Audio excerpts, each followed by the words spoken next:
to my hair, Joe. So guys, so. I got part 2 for you. You know your girl got you now. We gotta let this thing, be open.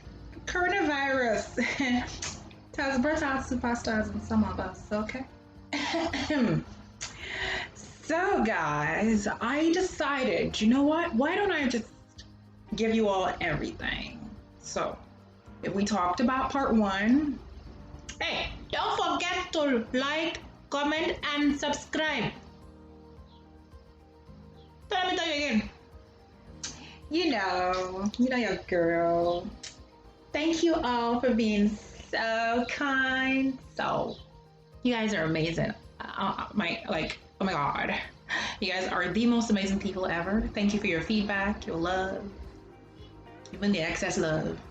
Jesus, you love me too much. So, thank you guys. Thank you. Share. Bring somebody. Okay? Tell them. Come on, listen. Free psychology. Free therapy. Abadi. So, I'm gonna make a loan. It's your girl, Adobe. So, okay?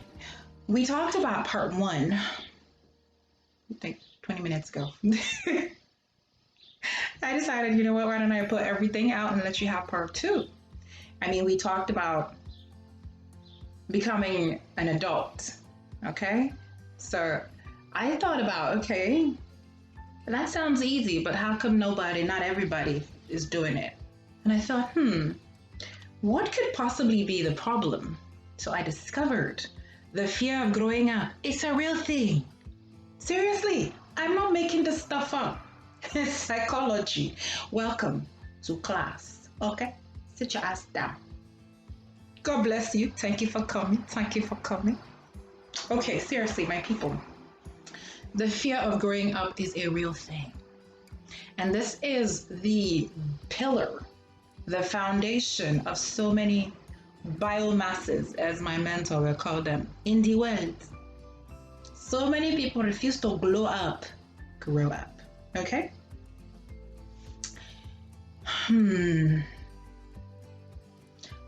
I have 4 to help you, what I call transition troubles. TT, Alpha. So, transition troubles are the hindrances or the walls, things that challenges, difficulties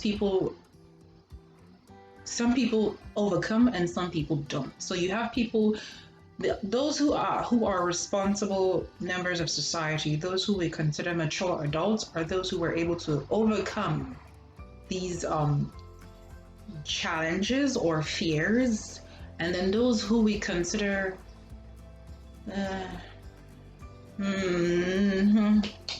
those on the other side.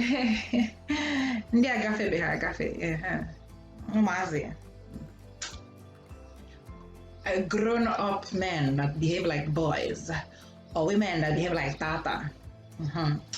Those on the other side seem to be having what we call transition troubles. Now, I have 4 ideas or 4 concepts that I'm going to present to you that could be the foundation of the transitioning problem. To be an adult is not an easy thing, okay? Flavor say, to be a man is not a day's work. Now so it be, but quite frankly, to be an adult, you got to put in the work. Otherwise, go work, okay? So don't forget, I'm gonna remind you guys, because I got you. We got physical development, where puberty, almighty puberty hits and tells you, look, if you think you're still a child, your body is telling us you're not. Okay? And we come to psychological and emotional. You have a lot of kids. See, this is the problem with the kind of foods we have nowadays, where kids look really, really mature, but they're still like kids. Okay? So we don't use physical attributes to say somebody is mature. Yes, physically mature. Okay? probably advanced in age, but it is so critical. This psychological and emotional development is so significant that if you look at kids with Down syndrome or kids living with disabilities, mental disabilities in particular, you realize that they still need assistance. They still need conservatorships because they cannot operate life solely on their own. They cannot tackle adulthood on their own. They need help, they need assistance, and they have programs to assist them. In Western countries, I feel so sad for children living with disabilities in Africa. Wake up, people! Help them! This is a real thing, okay? Don't get your girl mad yet. Okay, I'm back. Hello. So, we're talking about transitioning problems. Why would, how, or what would you notice? What creates biomass adults? Okay, children still controlling adults. And one good example is when you marry a man and his mother is the one deciding the sex timetable. Okay, well done, well done. Or is it the sister who tells mommy everything that happens in her bedroom? Nah, you say, we greet you. Glow up. So, we're going to talk about transitioning troubles, because these are real things. And some of you may have it in subtle quantities, and some people have it in massive, massive quantities, okay? Remember when we talked about IMPRINT period, 0 to 7? This is a very key period for a growing child, where this is where they gain self-confidence. This is where they learn concepts, contrast between right and wrong. This is where they understand that mommy and daddy might be angry, but they still love you. This is a period where kids start to understand that concept. Otherwise, children can be hysterical because they don't know the difference that you being angry doesn't mean you are about to throw them to hellfire. Please, be careful what you preach to children in church. They can't make a difference. Okay? Or a little boy saying, this girl is my wife. He doesn't understand the concept, okay? Don't blame them, don't flog them. Just explain it to them in their language. It's very important for parents to understand kiddie language. Kiddie Vision 101. Really? I remember. So, let's get into it. Enough of the titus. The first dependency problem, my friend is here helping me to teach you. It's this is PA, teacher's assistant. TA, sorry. Oh my God. TA, teacher's assistant. Dependency, parental security. One transitioning problem is dependency. That means people who still rely on their parental security. I define it here as fear and anxiety of losing protection from authority figures. Now, becoming an adult, we are forced to forge our own identity, our beliefs, values, associations, and relationships. See, there's this popular analogy where children grow and become self-directed or self-sufficient or independent. You know, at first they play with, they're playing in the playground. They run away from mommy and daddy towards their friends and towards the play items and swings. And if a child falls, he looks at his parents to see their reaction.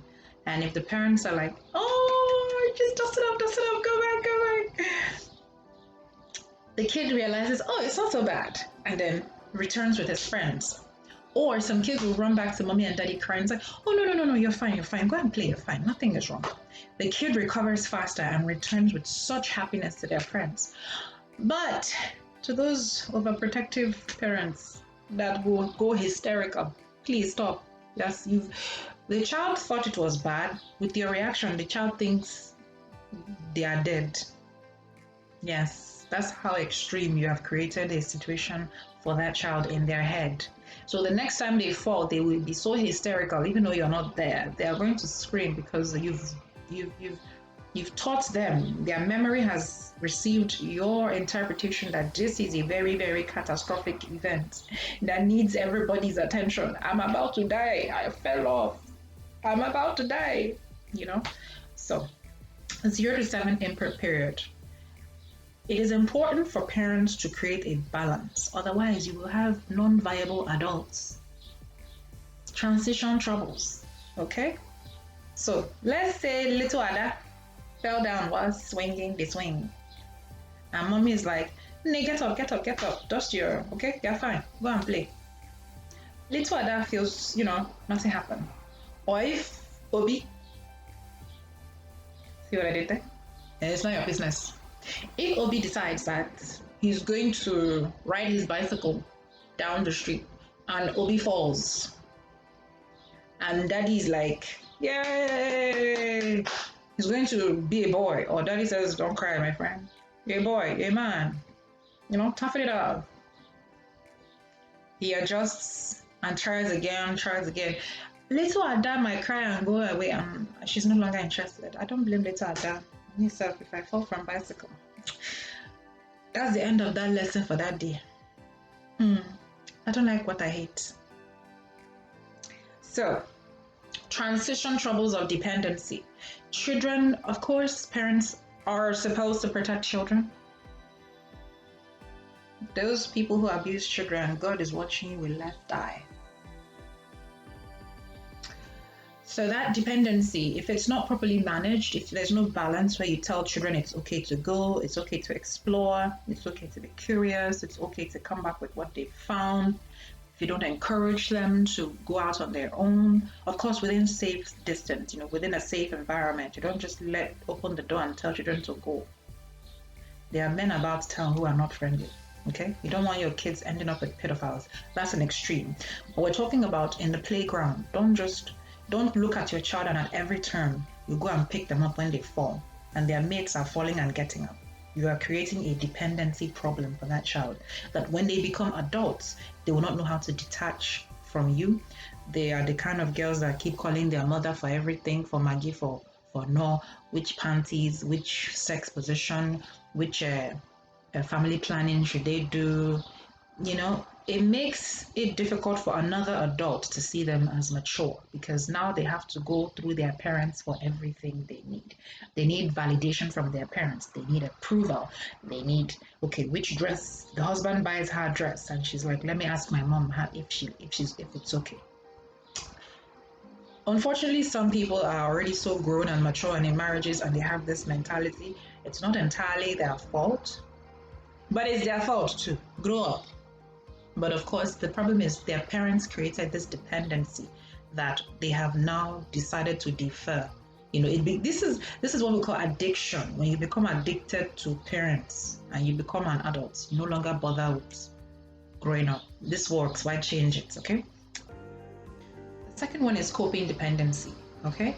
So, coping dependency or coping deficiency is when kids have a hard time coping with stress. Stress could be a divorce, stress could be bullying, stress could be disappointment, stress could be anything that would create stress, because as an adult you have to deal with if you're late on your bills, you have to deal with if you're fighting or you're in disagreement with your boss, your partner, your siblings, or if you have a disagreement just even with someone in customer service, you're stressed, or maybe your car breaks down. Some people just start to cry over these things because they've not managed, they've not developed. It's like a coping mechanism. Okay, this is stressful. Just calm down, breathe, think. What are possible solutions to the problem? Without getting emotionally exhausted. That's a coping mechanism. But unfortunately, because of this over dependency on parents, some people never learn how to cope, because why? Mommy and daddy always show up to comfort them, solve their problems. So they never really develop personal coping mechanisms. If a child is experiencing fear with lightning and thunder, there's always blankie, mommy's blankie, or they go run to their parents to cope with the stress of lightning and thunder strikes. If a child doesn't eventually learn, okay, nothing is happening when lightning, it's all beautiful part of rainstorm. There's no danger. If a child does not develop these coping mechanisms, as adults, they defer. They are waiting for someone to comfort them. They wait. If not, they break down. Some people become reclusive. Some people just hide, just disappear because they're waiting for that trouble to be over without being able to walk through it. Number 3, aloneness, fear of abandonment. This is where you see people get into relationships that are bad and remain in there. Or people have jobs that they hate with a passion, but will never find another job because they feel they can never find another job. They feel like they're not qualified. People hang out with friends who only use them for when they need them. Please avoid ajammaru. Who don't think about you or anything that you have to offer. So it's very, I define it here as the fear of dying alone, of being different, of not belonging, social anxiety, FOMO, fear of missing out. If you have FOMO, my dear, that is a transitioning problem, okay? Because life happens in 24 hours. Whatever you could not do in one 24-hour, there's another 24-hour to do it. It makes no sense to sustain or even entertain the fear of missing out. If you can join them, you go and have fun. If you cannot, focus on what is keeping you away from whatever you think you're missing. Okay? The whole idea of aloneness. Now, people who don't know how to be alone jump from one relationship to another because they haven't developed this self-sufficiency to be still in themselves, to be quiet, to be by themselves. Because let's say a child whose parents were never around, they're not sure if mommy will come or not. Parents whose children whose parents never show up for their games or their school events. That is one side, actually. The other side is when you promise a child you're going to show up and you don't. Okay, you create abandonment issues. If parents don't reassure children that no matter what happens, I'll be here for you, as long as I am here in person, as long as I am available, as long as I'm, there's no work. If you need me, just call me. If I can't make it, we'll talk. Okay?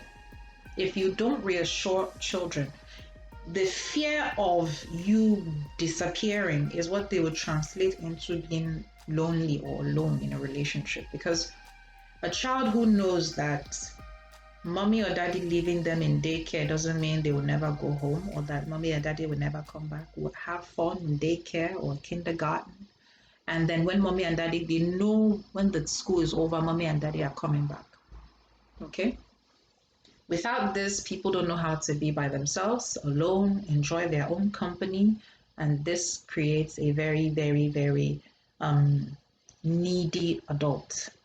So the last and not least is responsibility. Now, this is mostly common. Yes, poor people, they say, rich people picking. They can't even wash plates or do their own laundry. You yourself, I will come to you. Don't worry about the rich guys. Okay, so responsibility is care for self and others. If it's only care for yourself, it's like, okay, easy breezy, wish it down, okay? But not only do you have to cater to your own needs, now as an adult, that means get a house, pay your rent, okay? Becoming an adult is becoming responsible for your needs. Your needs. You want to make your hair, make sure you have work, your nails, bling bling, your dress. All these things make you a viable adult that now you are catering to your needs, okay? Taking care of your needs, taking charge, to take charge. You move out of the parents' home. Kids need to be able to explore. If a child has been going out on their own, doing their own research, reading books on their own, this is how you start to develop the capacity into adulthood, okay? Being responsible. If you've never been responsible for anything or anyone in your life, my dear, you are a child. A very, very big one at that. Responsibility is the first sign, is a big sign, not the first, beg your pardon, is a big sign of maturity. Because now you are responsible maybe for fueling the car, maybe you're responsible for cleaning the house or the bathroom, you're responsible for doing the dishes. These are ways parents can make children responsible, you know. Rather than just leaving kids to play game all they want, come down, eat, and go and play game, or just play all day with their friends, do nothing, don't take the garbage out, don't do the laundry, don't do the lawn, don't do nothing, nada. Please, you're raising irresponsible adults. Adults with no responsibility in their heads. Parents, stop it. As much as you want kids to have fun, for them not to be your biggest dependence and headache in your old age, you need to help kids be responsible, okay? To take charge and explore, be accountable, be autonomous, okay? So, with these few points of mine, I hope I have been able to convince you and not confuse you that Nigerian jollof is better than Ghanaian jollof. Equa. So, my people, don't forget to like, comment, subscribe. Okay? It's been a pleasure sharing with you these psychology tips of mine. And always let your conscience be your guide. Give a little whistle. Thank you guys so much for joining me. I do hope you are enjoying these tips. Tips.